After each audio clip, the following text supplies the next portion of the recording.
नमस्कार दोस्तों, स्वागत है आप सभी का आपके अपने चैनल यूनिफाई स्टडी में। दोस्तों आज के इस वीडियो में हम पढ़ने वाले हैं सौर मंडल के बारे में। तो सौर मंडल दोस्तों ये है हमारा सौर मंडल। सौर मंडल में दोस्तों सूर्य हमारे सौर मंडल का प्रधान है। तो सौर मंडल क्या है तो जानते हैं सौर मंडल के बारे में। सौर मंडल में दोस्तों सूर्य तथा उसके चारों ओर भ्रमण करने वाले ग्रहों, उपग्रहों, धूमकेतु, उल्का, उसमें क्षुद्र ग्रहों तथा अन्य आकाशीय पिंडों के समूह को सौर मंडल कहा जाता है। सौर मंडल के सभी पिंड गुरुत्वाकर्षण के कारण आपस में बंधे रहते हैं। तो सौर मंडल का प्रधान सूर्य है। तो आइए हम सूर्य के बारे में जानते हैं। सूर्य एक तारा है जिसका व्यास 1392 किलोमीटर है। इसमें हाइड्रोजन 71%, हीलियम 26.5%, कार्बन 1.5% तथा इसमें नाइट्रोजन, ऑक्सीजन, नियान और 1% लौह समूह एवं अन्य भारी तत्व पाए जाते हैं। तो दोस्तों सूर्य में इतनी अधिक ऊर्जा है, तो इसमें ऊर्जा का स्रोत क्या है? तो दोस्तों सूर्य में उपस्थित ऊर्जा का स्रोत हाइड्रोजन जो कि 71% है। इसमें दोस्तों उसके केंद्र में उपस्थित हाइड्रोजन में जो परमाणुओं का नाभिकीय संलयन द्वारा हीलियम में बदला जाता है, तो ये है ऊर्जा का मुख्य स्रोत। सूर्य में उपस्थित ऊर्जा का मुख्य स्रोत है हाइड्रोजन, तो जिसका नाभिकीय संलयन द्वारा हीलियम में बदला जाता है। दोस्तों सूर्य अपने अक्ष पर पूर्व से पश्चिम की ओर परिभ्रमण करता है। तो दोस्तों इंपॉर्टेंट है, याद रखना, पूर्व से पश्चिम की ओर परिभ्रमण करता है सूर्य। सूर्य दोस्तों पृथ्वी तक प्रकाश पहुंचने में 8 मिनट 20 सेकंड का समय लगता है। तो सूर्य से पृथ्वी तक समय 8 मिनट 20 सेकंड में सूर्य से प्रकाश पृथ्वी तक पहुंचता है। सूर्य दोस्तों पृथ्वी से न्यूनतम दूरी पर 15 करोड़ किलोमीटर है। उसमें अधिकतम दूरी 15.21 करोड़ किलोमीटर है तथा इसकी औसत दूरी जो है 14.98 करोड़ किलोमीटर है। दोस्तों सूर्य के प्रकाश की चाल 3 लाख किलोमीटर प्रति सेकंड है, यानी 3 × 10⁸ किलोमीटर प्रति सेकंड सूर्य के प्रकाश की चाल होती है। दोस्तों सूर्य की आयु 5 बिलियन वर्ष है। दोस्तों याद रखना, कभी कभी क्वेश्चन पूछ लिया जाता है कि सूर्य की अनुमानित आयु क्या है, तो सूर्य की अनुमानित आयु 5 बिलियन वर्ष है। दोस्तों सूर्य के बाहरी सतह का तापमान 6000 डिग्री सेल्सियस होता है एवं सूर्य के ताप का पृथ्वी पर 2 अरबवां भाग हमें प्राप्त होता है। फिर दोस्तों अब हम पढ़ते हैं सूर्य की ग्रहों के बारे में। तो दोस्तों सूर्य के ग्रहों के बारे में उसके दूरी के क्रम में बढ़ते हुए क्रम में पढ़ते हैं। तो सबसे सूर्य के नज़दीक में उपस्थित ग्रह है बुध यानी मरकरी। तो मरकरी के बारे में हम पढ़ते हैं। तो सूर्य का सबसे निकटतम तथा सौरमंडल का सबसे छोटा ग्रह बुध है यानी मरकरी सौरमंडल का सबसे छोटा ग्रह है। सूर्य की परिक्रमा करने में इसे 88 दिन यानी 87 दिन 23 घंटे यानी 88 दिन का समय लगता है। यहाँ पर वायुमंडल नहीं है, अतः यहाँ पर जीवन असंभव है।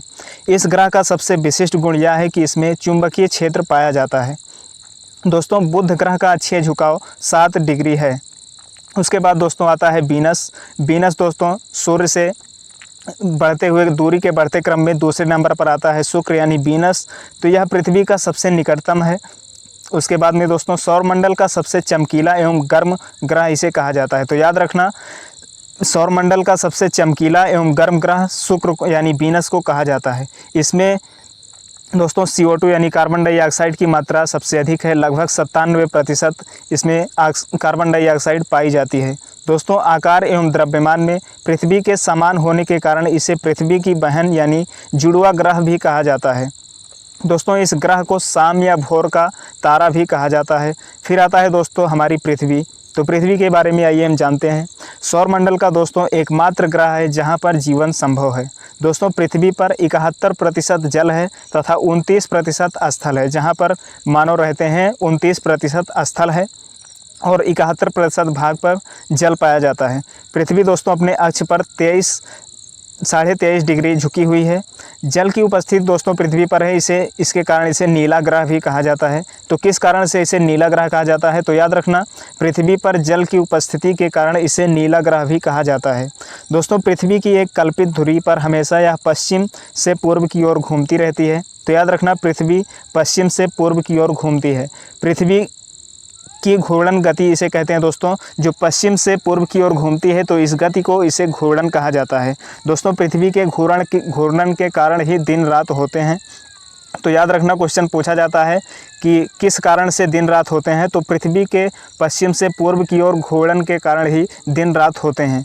दोस्तों, पृथ्वी पर समुद्र तल से पृथ्वी की सर्वाधिक ऊंचाई जो है 8,850 मीटर, जो कि इस समय पर माउंट एवरेस्ट है।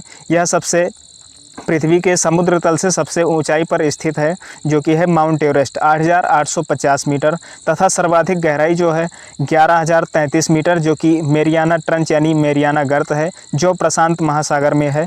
तो याद रखना, प्रशांत महासागर में उपस्थित है ये मेरियाना ट्रंच यानी मेरियाना गर्त, जो कि 11,033 मीटर है। फिर दोस्तों, पृथ्वी का एकमात्र उपग्रह है चंद्रमा, जो कि पृथ्वी और चंद्रमा के बीच की औसत दूरी दोस्तों लगभग 4 लाख किलोमीटर यानी 3,84,000 किलोमीटर की दूरी है। पृथ्वी और चंद्रमा के बीच की दूरी 3,84,000 किलोमीटर है। तो इसमें दोस्तों पृथ्वी का एकमात्र उपग्रह है चंद्रमा। याद रखना दोस्तों, पूछा जाता है कि पृथ्वी का एकमात्र उपग्रह क्या है, तो यह है चंद्रमा। फिर आता है दोस्तों चंद्रमा जो कि पृथ्वी का उपग्रह है। हम जान लेते हैं चंद्रमा के बारे में। तो दोस्तों, चंद्रमा जो कि मून, चंद्रमा को जीवाश्म ग्रह भी कहा जाता है। तो याद रखना, चंद्रमा को जीवाश्म ग्रह भी कहा जाता है। यह दोस्तों पृथ्वी का एकमात्र उपग्रह है। इस पर टाइटेनियम की बहुलता पाई जाती है। चंद्रमा पर गुरुत्वाकर्षण का 1/6 भाग है। तो दोस्तों, आप इस प्रकार से याद रख सकते हैं, गुरुत्वाकर्षण जो कि पृथ्वी के से 1/6 है। कि मान लीजिए आप पृथ्वी पर 60 किलो के हैं, तो आप अगर चंद्रमा पर जाएंगे तो आप वहां पर आपका वजन 10 किलो हो जाएगा। तो ये है दोस्तों चंद्रमा पर गुरुत्वाकर्षण, पृथ्वी से 1/6 है। उसके बाद दोस्तों, चंद्रमा का व्यास हम जान लेते हैं। तो 3,840 किलोमीटर चंद्रमा का व्यास है। और द्रव्यमान दोस्तों, पृथ्वी के द्रव्यमान का लगभग 1/81वां भाग है। तो दोस्तों, ये द्रव्यमान से क्या मतलब है, तो मान लीजिए पृथ्वी का द्रव्यमान 81 किलो है, तो चंद्रमा का द्रव्यमान 1 किलो होगा। ये है दोस्तों इसका द्रव्यमान, पृथ्वी के द्रव्यमान का लगभग 1/81वां भाग है।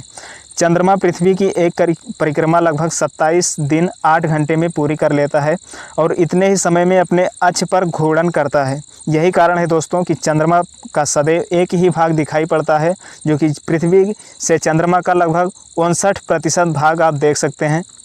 फिर आता है दोस्तों अगले ग्रह मंगल ग्रह, जो कि मार्स है।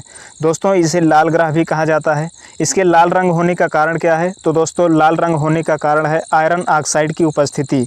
मंगल ग्रह में आयरन ऑक्साइड की उपस्थिति के कारण इसका रंग लाल है, तो इसे लाल ग्रह कहा जाता है। दोस्तों, कार्बन डाइऑक्साइड की अधिकता के कारण यहाँ पर वायुमंडल अत्यंत विरल है। दोस्तों, यह अपनी धुरी पर 24 घंटे में एक चक्कर पूरा कर लेता है तथा सूर्य की परिक्रमा में इसे 687 दिन लगते हैं। तो इसे एक धुरी पर एक चक्कर पूरा करने में 24 घंटे यानी पृथ्वी के समान ही समय लगता है, एवं इसे सूर्य की परिक्रमा करने में 687 दिन का समय लगता है। तो पृथ्वी तो कम समय में कर लेता है, यानी कि उसके दूरी के आधार पर ये समय लगता है। तो चंद्रमा से, सूर्य से थोड़ा नज़दीक है दूरी पृथ्वी की, और मंगल थोड़ा दूरी पर है, तो इससे ज़्यादा समय लगता है। मंगल को 687 दिन लगते हैं और पृथ्वी को 365 दिन लगते हैं। तो ये दूरी के अंतर से होता है। उसके बाद में दोस्तों फाइबोस और डेमोस, इसके 2 प्रमुख उपग्रह हैं। तो याद रखना, मंगल ग्रह के 2 प्रमुख उपग्रह हैं, जो है फाइबोस एवं डेमोस। याद रखना, इंपॉर्टेंट है। भारत के अंतरिक्ष संगठन इसरो जो कि है, इसे मंगल ग्रह के अध्ययन हेतु मंगलयान अंतरिक्ष में भेजा गया था। उसके बाद दोस्तों एक इम्पॉर्टेंट फैक्ट है इसका, मंगल ग्रह का सबसे ऊंचा पर्वत है निक्स ओलंपिया, जो कि माउंट एवरेस्ट के 3 गुना अधिक ऊंचा है। तो याद रखना, निक्स ओलंपिया पर्वत है जो कि मंगल ग्रह पर है, यह माउंट एवरेस्ट का 3 गुना ऊंचा है। फिर दोस्तों आता है बृहस्पति यानी जुपिटर। दोस्तों, सौरमंडल का सबसे बड़ा ग्रह होने के कारण इसे मास्टर ऑफ गॉड्स कहा जाता है। दोस्तों याद रखना, सौरमंडल का सबसे बड़ा ग्रह बृहस्पति है, जिसका तापमान दोस्तों -130 डिग्री सेल्सियस है, जिस कारण इसे शीत ग्रह भी कहा जाता है। तो याद रखना, शीत ग्रह किस ग्रह को कहा जाता है, तो बृहस्पति को शीत ग्रह कहा जाता है, जिसका तापमान -130 डिग्री सेल्सियस है। इसे अपनी धुरी पर दोस्तों एक चक्कर लगाने में 10 घंटा समय लगता है, जो कि ये सबसे कम समय में एक चक्कर अपनी धुरी पर पूरा कर लेता है, तथा सूर्य की परिक्रमा करने में इसे 12 वर्ष का समय लगता है। तो याद रखना दोस्तों, बृहस्पति को सूर्य की परिक्रमा करने में 12 वर्ष का समय लगता है। एक परिक्रमा करने में दोस्तों इसे 12 वर्ष का समय लगता है। दोस्तों पृथ्वी बृहस्पति पर किसी वस्तु का भार पृथ्वी की अपेक्षा 2.53 गुना अधिक होता है। तो याद रखना, यानी कि लगभग 2.5 गुना अधिक होता है। मान लीजिए कि कोई व्यक्ति पृथ्वी पर 10 किलो है तो उसकी अपेक्षा वहाँ पर वो 25 किलो उसका वज़न बढ़ जाएगा बृहस्पति पर। तो याद रखना, बृहस्पति पर किसी भी वस्तु का भार पृथ्वी की अपेक्षा 2.53 गुना अधिक हो जाता है। फिर दोस्तों आता है बृहस्पति के कुल उपग्रहों की संख्या कितनी है। तो बृहस्पति के कुल उपग्रहों की संख्या 28 है, जिसमें गैनीमेड सौरमंडल का सबसे बड़ा उपग्रह है। तो याद रखना, सौरमंडल का सबसे बड़ा उपग्रह कौन है, तो गैनीमेड सौरमंडल का सबसे बड़ा उपग्रह है। फिर आता है दोस्तों शनि, जो कि सैटर्न। दोस्तों सैटर्न या सौरमंडल का चपटा ग्रह है, जिसे गैसों का गोला भी कहा जाता है। दोस्तों जिस ग्रह के चारों ओर गैसों का छल्ला पाया जाता है। दोस्तों शनि सौरमंडल का दूसरा सबसे बड़ा ग्रह है। इसमें दोस्तों उपग्रहों की संख्या अब 82 है। दोस्तों पहले 31 थी, याद रखना, पहले उपग्रहों की संख्या शनि के उपग्रह 31 थी, अब बढ़कर 82 हो गई हैं। याद रखना, इंपॉर्टेंट है, अब उपग्रहों की संख्या 82 हो गई है। दोस्तों टाइटन शनि का सबसे बड़ा उपग्रह है, जो कि बुध के बराबर है। याद रखना दोस्तों, टाइटन शनि का सबसे बड़ा उपग्रह है, जो कि बुध ग्रह के बराबर है। या दोस्तों सौरमंडल का एकमात्र ऐसा उपग्रह है जिसके पास अपना अस्थायी वायुमंडल है। दोस्तों शनि का उपग्रह शनि की कक्षा के विपरीत दिशा में परिक्रमण करता है। दोस्तों शनि का जो उपग्रह है वो शनि की कक्षा के विपरीत में परिक्रमा करता है। फिर आता है दोस्तों अरुण, जो कि यूरेनस, यह सौरमंडल का तीसरा सबसे बड़ा ग्रह है। दोस्तों यह ग्रह का तापमान जो है 27 डिग्री सेल्सियस है। इसे हरे ग्रह के नाम से जाना जाता है। तो क्यों इसे हरे ग्रह के नाम से जाना जाता है, तो इसमें मीथेन की अधिकता होने के कारण इसे हरे ग्रह के नाम से जाना जाता है। दोस्तों यह अपने अक्ष पर अन्य ग्रहों के विपरीत में पूर्व से पश्चिम की ओर घूमता है। तो याद रखना, अपने अक्ष पर यानी धुरी पर पूर्व से पश्चिम की ओर घूमता है, अन्य ग्रहों के विपरीत में। फिर दोस्तों आता है यह सूर्योदय पश्चिम की ओर होता है एवं सूर्यास्त पूर्व की ओर होता है। याद रखना दोस्तों, ये अरुण ग्रह पर सूर्योदय पश्चिम की ओर होता है तथा सूर्यास्त पूर्व की ओर होता है। याद रखना, इंपॉर्टेंट है दोस्तों, यह अपनी धुरी पर सूर्य की ओर इतना झुका हुआ है या इसे लेटा हुआ दिखाई देता है, तो जिस कारण से इसे दोस्तों लेटा हुआ ग्रह कहा जाता है। तो याद रखना, लेटा हुआ ग्रह किसे कहा जाता है, तो अरुण को यानी यूरेनस को लेटा हुआ ग्रह कहा जाता है। दोस्तों इसमें उपग्रहों की संख्या 21 है, जिसमें एरियल, मिरांडा एवं टाइटेनिया इत्यादि ये सब प्रमुख हैं। फिर दोस्तों आता है वरुण, नेपच्यून दोस्तों वरुण, यह सूर्य के सबसे अधिक दूरी पर स्थित ग्रह है। दोस्तों इसमें हरे रंग का ग्रह है यह।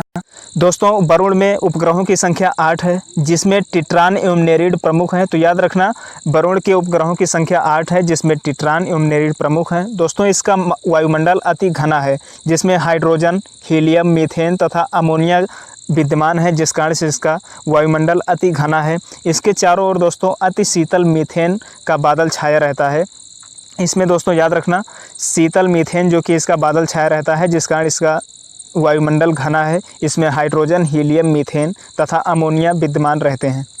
तो दोस्तों ये थे इंपॉर्टेंट फैक्ट हमारे सौरमंडल के बारे में। दोस्तों उम्मीद करता हूँ कि आपको ये वीडियो पसंद आया होगा। दोस्तों आपको अगर अच्छा लगा है तो प्लीज़ वीडियो को लाइक कर दीजिएगा, और अभी तक आपने चैनल को सब्सक्राइब नहीं किया है तो चैनल को सब्सक्राइब कर लीजिएगा, ताकि आने वाले वीडियो की नोटिफिकेशन आप तक ज़रूर पहुँचे। और अपने दोस्तों के साथ वीडियो को शेयर ज़रूर कीजिएगा। धन्यवाद, मिलते हैं नेक्स्ट वीडियो में।